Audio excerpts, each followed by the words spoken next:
நேபாளத்தில் ஏற்பட்டுள்ள பெருவெள்ள காட்சிகள் பதபதைக்க வைத்திருக்கும் நிலையில் சீனா மேற்கொண்டுள்ள பிரம்மாண்ட அணை கட்டுமான பணிகள் பெரும் கவலையை ஏற்படுத்துவதாக உள்ளது.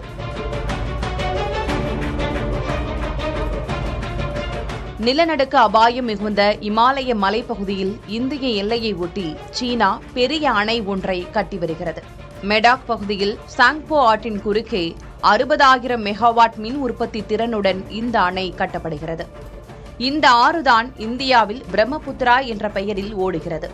2033ஆம் ஆண்டு இந்த அணை கட்டுமான பணிகள் முடிந்து பயன்பாட்டுக்கு வரும் என எதிர்பார்க்கப்படுகிறது. இந்த அணையை ஓடிக்கொண்டிருக்கும் ஒரு டைம் பாம் என்றும் தண்ணீர் குண்டு என்றும் சூழலியல் விஞ்ஞானிகள் அழைக்கின்றனர்.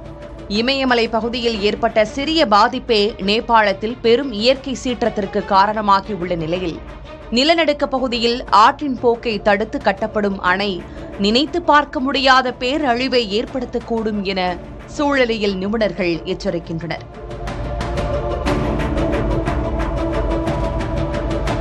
இந்த அணையில் உபரி நீர் திறக்கப்பட்டால் அது அருணாச்சல பிரதேசத்திலும் பெரும் பாதிப்பை ஏற்படுத்தும் எனவும் கூறப்படுகிறது.